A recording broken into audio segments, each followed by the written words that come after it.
Hello and welcome to the third edition of the Paid Search Association Conference, PSAC23. My name is Brett Bodofsky, president of the Paid Search Association. Before we kick things off, I'd like to just take a moment to restate the Paid Search Association's mission. Our mission is to draw on a diverse and expert community of paid search marketers to create programs, services, and information products that advance our industry. PSAC23 is a terrific example of an initiative that supports this mission. Today, we have some terrific sessions lined up for you, each which will be provided to you by an industry leader, which you may or may not already be familiar with. Before we get started, I'd like to take a moment to thank our sponsors for today. These are companies which truly care about paid search and the advancement of our industry. These sponsors include PPC Ad Editor, Call Tracking Metrics, and Ad World Experience. Please be sure to show them some love on social and check them out. I hope you all enjoy the sessions today. Please note that you can engage with our speakers via YouTube. We have provided those links in email and also on our website, so be sure to check those out and go from one session to the next. Without further ado, I'd like to kick it on over to one of our moderators for the day, Lisa, to get things started. Moderator Lisa, go ahead and take it away.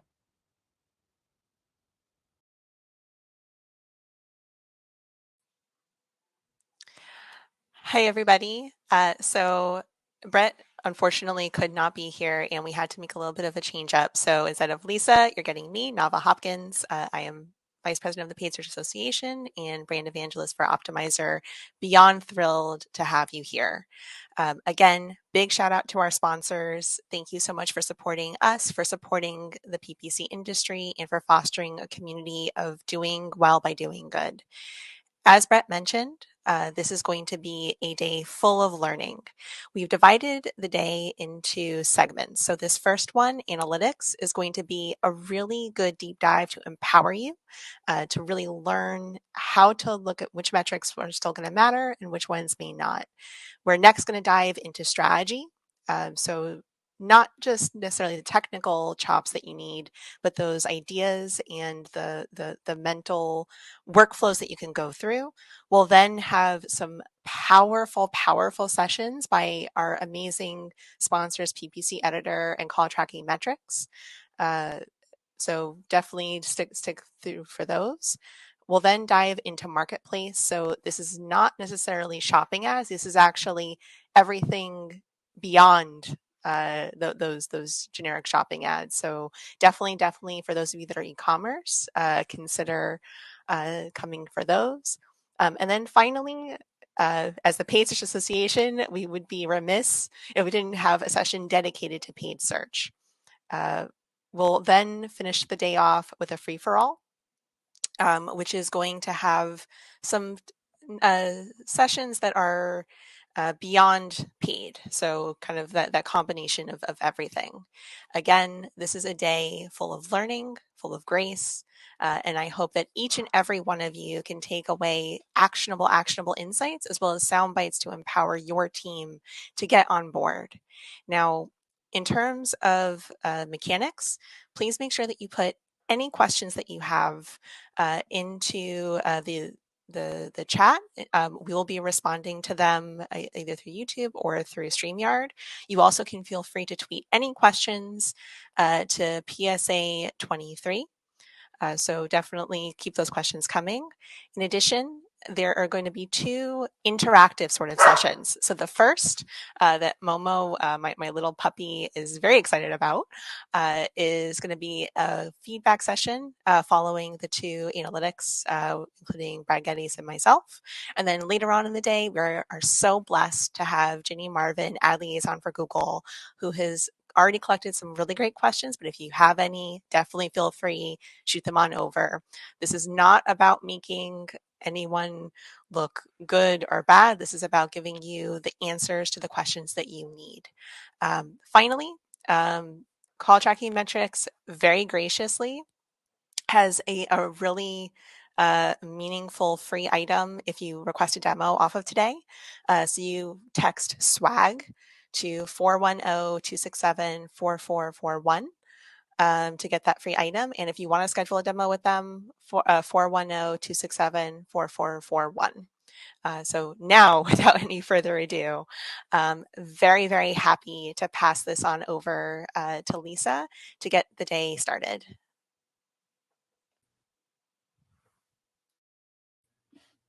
Hi. Thanks, Navah. Can you hear me okay? Yeah, you're loud and clear. Take us away. Okay, great. Well, that was a really great summary of the event today, and we're all really excited about it.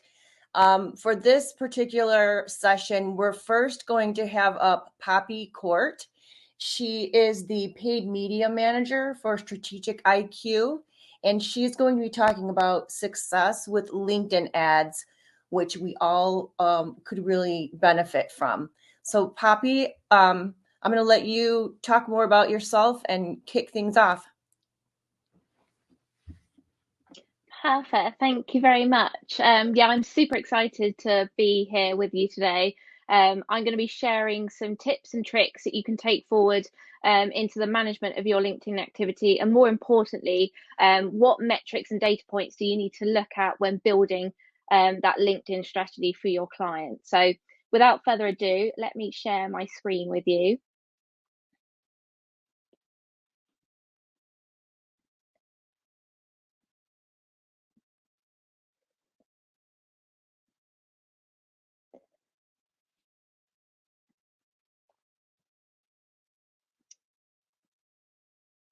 Perfect. So what I'm going to be telling you, as I mentioned, we'll just go through some little nuggets of information that you maybe didn't know about how LinkedIn advertising works, and actually just some things that you can use to factor into future campaign success. But before that, just a bit about me. So I am the paid media manager at Strategic. We're a full service digital agency based in the UK. I've been in the industry now for about 5.5 years, with most of that being in paid media itself.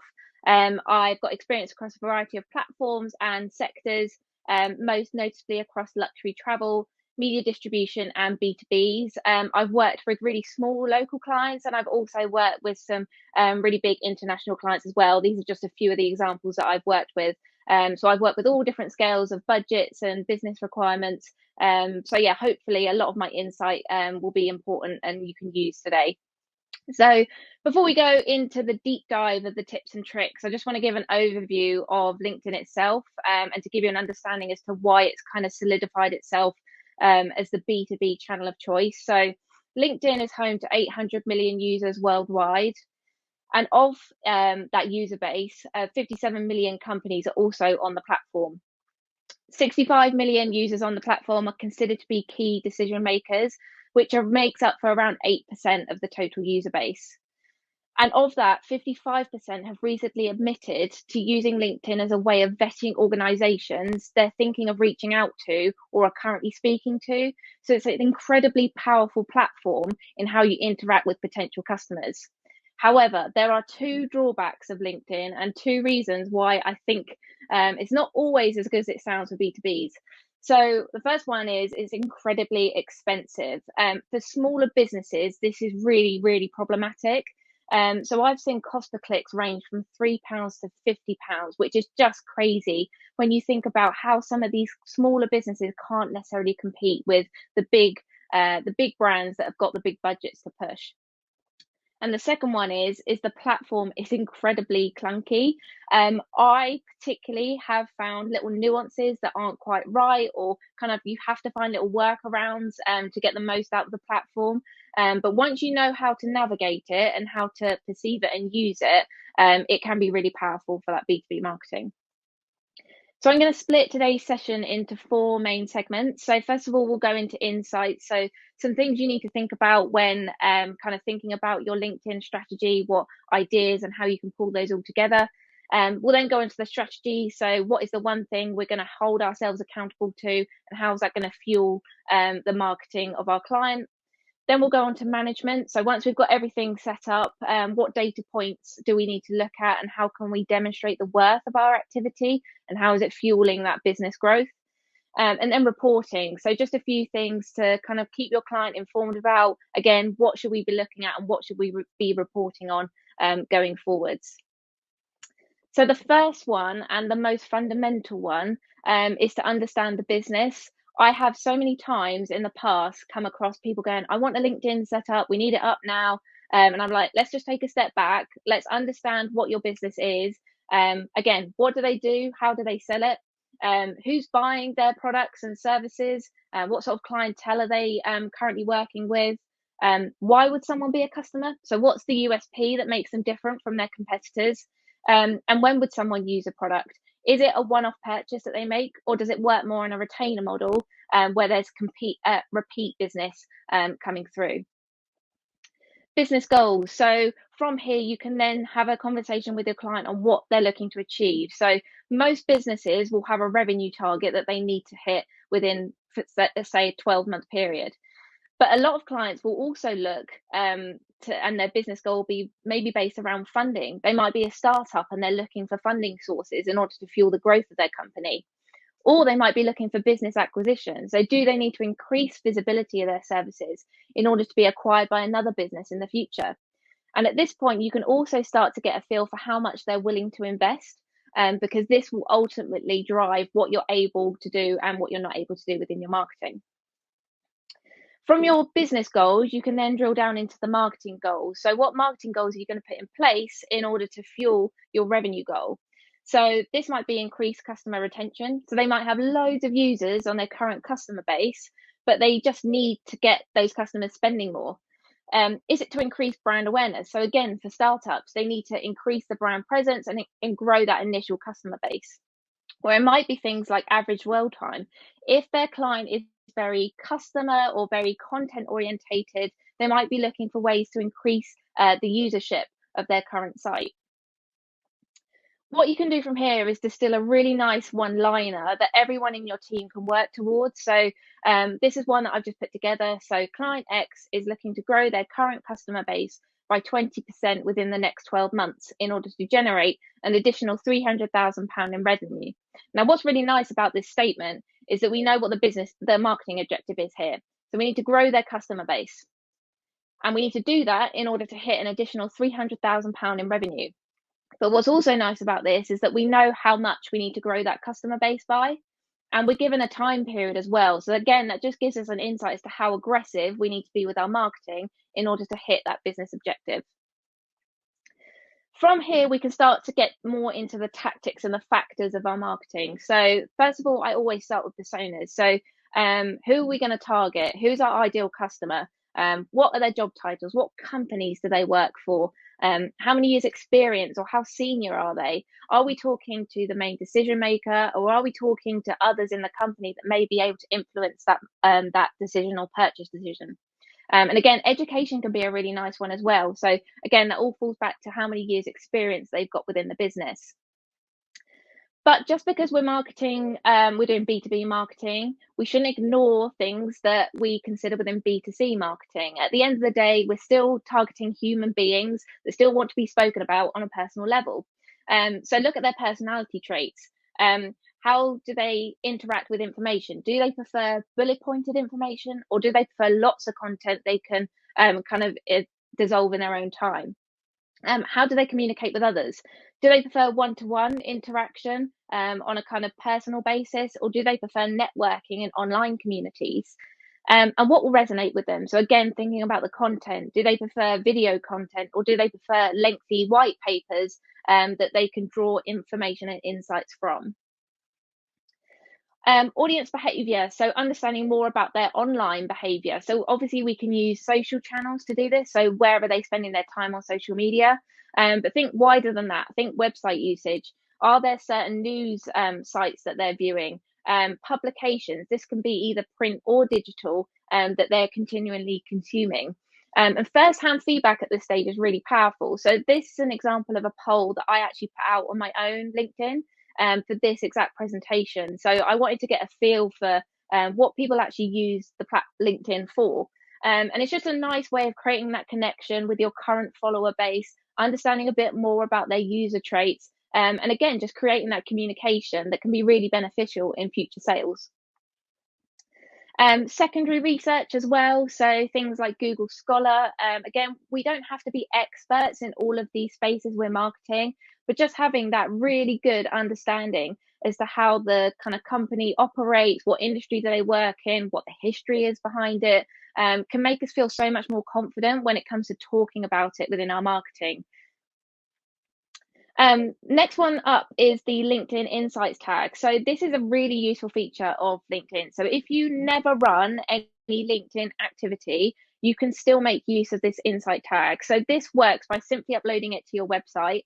And then within the campaign manager feature, you can then start to drill down into your website audiences. So understand more about who's visiting your site. So we can pull in things like job functions, companies, industry, seniorities. Your client may have a view as to who their target database is, but if that doesn't align with who's actually viewing your site, then you need to have that conversation in order to find who actually you should be going after. And we can also validate this with our LinkedIn pages. So again, this pulls through follower information. So we can validate things such as job function, seniorities. Again, as much data as we can get, the more valid it becomes. And then we can start to make more informed decisions as to how we build our strategy. Google Analytics, so it's not, I'd say, as powerful for LinkedIn strategies, but there are still some useful data points that we can look at. So things such as demographics and the distribution between females, males, and the age brackets as well. Interest, so thinking again more outside that working 9 to 5. What is our current client base doing? How are they interacting with other things on the web? Locations, so again, are we talking about customers that are located on a national basis, or are we having to think more international? And device as well. This one's really important for content optimization. So if they're consuming more of your website through mobile devices, you'll need to think about this when you're designing the content for your assets in your creative. Competitors as well, just keeping an eye on what your competitors are doing. So within everyone's company page on LinkedIn, you'll be able to go into this ads tab and see exactly what ads are running for a particular competitor. So again, what are they promoting? What are they talking about? What asset types are they using? Are they relying a lot on video, for example? What's the main call to action? What are they asking users to do? And are they being directed to a landing page? And if so, what does the content of this page look like? And again, what is that main call to action on that page that they're asking the user to do? So once you've got all of these insights, you've got lots of data here, you then need to drill it down into your strategy. So always make sure you link back to your overarching strategy. So again, this is our business strategy and one-liner we've put in place. And then put a one-liner as to how LinkedIn advertising will support it. So in this instance, the primary objective of LinkedIn advertising will be to increase brand awareness of client X by targeting the brand's key personas in order to support the growth of customer acquisition across all marketing touch points. So again, it's just that one-liner you can continually refer back to when you're managing your accounts to make sure that everything you're doing is focused on this one objective. And at this point, it's really important to say that LinkedIn doesn't need to be responsible for all stages of the marketing funnel. LinkedIn is great for the awareness and consideration phases. What it's not good at is the conversion phase. And there's two reasons for this. One is just the type of channel. Paid social is not as intent-led as others. And the other is that the B2B buying cycle tends to be a lot longer. Therefore, it's really difficult to get direct conversions from LinkedIn. So I always tend to see it as that awareness and consideration driver to help fuel the growth of the kind of more intent-led channels such as paid search and email. And another thing to do at this point is to show your client how it will impact the overall business objectives. So this is what we call a metric map at Strategic. So this just gives a nice visual representation as to what you need to achieve and how each channel will influence it. So we've got at the top here, we've got pipeline revenue. So what is the revenue target we need to achieve? From there, how many sales qualified leads do we need in order to hit that revenue target? And from there, how many marketing qualified leads do we need to reach based on that percentage ratio of MQL to SQL? And then from here, you can drill it down into each channel. So for the example of paid social, our primary metric we might be focused on is clicks. And from there, our influencing factors would therefore be click-through rate and cost per click. So it just gives us those kind of top level stats that we need to be aware of, and we can report back onto the client, and they can then see a visual representation as to how each element is performing and working towards this one goal. So once you've got your strategy outlined and signed off by the client, you've then got everything set up. Next, it's on to management and just optimizing your accounts to get the most out of them. So first thing I would recommend doing is setting up a Day Studio or Looker Studio report and to help visualize your performance. LinkedIn isn't great at showing you visually how your campaigns are performing on a day-by-day basis. So pulling that information into Data Studio through something like Supermetrics is really handy. Again, it just provides you top-level stats on click-through rate, cost per click, and spend. And actually, you can get more data out of pulling it into Data Studio than you can in the platform itself. So it's extremely powerful in making sure you're optimizing your account sufficiently. Demographic performance is also another great tool to use. So any campaign you run, it will start to pull in data about the types of users that are interacting with it. You can use this to identify new target personas. You can also then start to kind of collate different attributes and put them into their own campaign. If they're showing really good signs of engagement, you can then silo them off and give them their own dedicated budget. And it's also really good for refining who you're reaching. So for example, if there are particular demographics, seniorities that you're not sure that are the right types of people you want to be reaching, you can then keep an eye on this and exclude them within your campaigns and minimize as much of that wasted spend as possible. Ad performance. So when it comes to ad performance, click-through rate will often be your biggest indicator for ad engagement. And keep an eye on this within a Data Studio report. So when you start to see that dip, that's when you know you need to start getting some new content up and running. Also use it to identify common learnings in order to create new ad variants. So for example, are there certain call to actions that people are engaging with more? How's your video content doing in comparison to carousels, for example? All of this continual learning will help to build the most optimal asset type and what will resonate most with your users. First-hand feedback is a really important one. I think sometimes we can get too ingrained in the data and the numbers that are coming through, but actually more qualitative data can be really important as well. So just reviewing the ad comments that are coming through, see what users are saying about your ad. Is there any industry news that they're talking about that we need to be aware of? Do they enjoy the content they're seeing, or are they not? And don't be afraid to join the conversation at this stage. Again, it just helps to create that really nice initial partnership with a potential customer later down the line. It helps create that more warmer connection with both. On-site performance. So again, how do we look at the ad content? What's driven them to the website? What are they then doing on site? So how are they behaving in terms of how much time they're spending on a page? What's the bounce rate looking like? If, for example, you're finding a really low time on page and high bounce rate, chances are there is a disconnect between the ad content you're promoting and the landing page content. So it's something to keep an eye on to make sure that you're offering that streamlined experience for the user. And you also might want to think about goal completions. Now, this can be not just in terms of leads you're generating, but kind of those micro conversions on your site. So are they visiting the contact page, for example? Are they viewing additional case studies? Or are they signing up to a newsletter as well? All of this can just help, again, to show the client the worth of the LinkedIn advertising that you're running. On top of Google Analytics data, we've also got Hotjar, which provides a visual representation of how people are interacting. So again, are there any elements on the page where users are clicking more? Is there valuable information that people just aren't scrolling to? Do we need to move the components around on the page to offer a better page experience? And then my final one is lead forensics, which is a tool that we use internally and a lot with our clients. So what this does is it takes company IP data to keep a log of the organizations and companies that are on your site. It'll also provide information on how those companies have either interacted in terms of page visits or how many times they've visited your site. And it'll also provide insights in terms of any campaigns they've come from or any additional channels. So it's a great way of showing the worth of LinkedIn campaigns just beyond the metric you get from LinkedIn. Now, we use this actually internally, an example that we do. So we will run ads promoting ourselves and our services, and we'll do that through LinkedIn.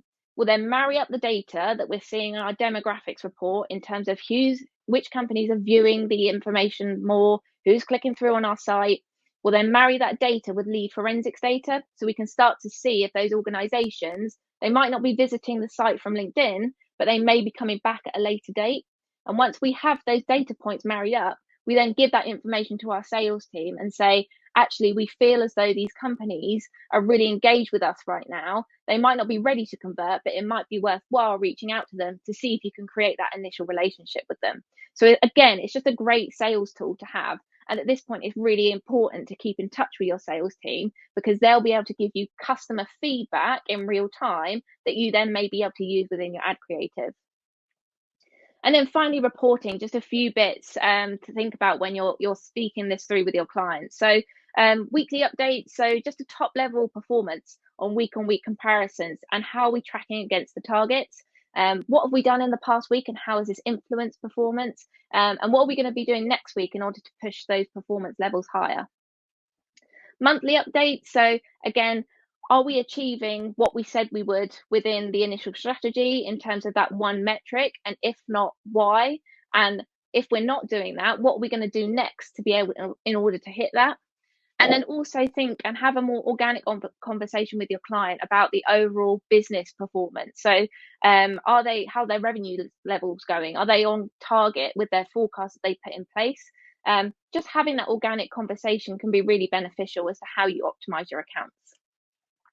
And then we also put together quarterly reviews, so a more in-depth insight. So what have we learned over the last quarter, and how can we adapt the strategy based on our initial learnings?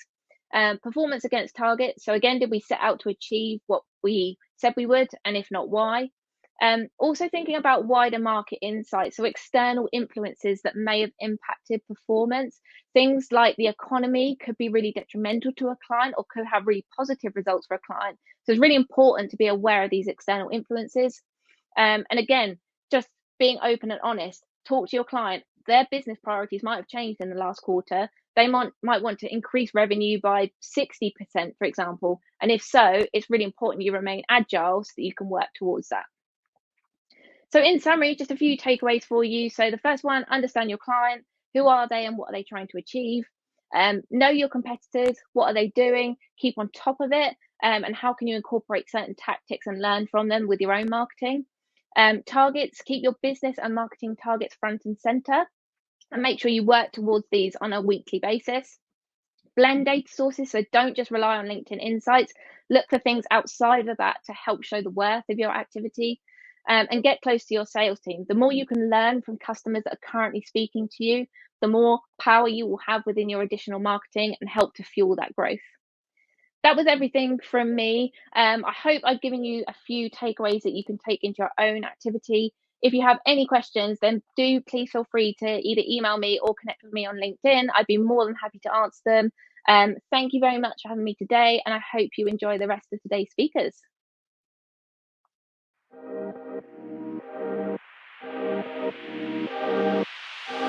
Thank you.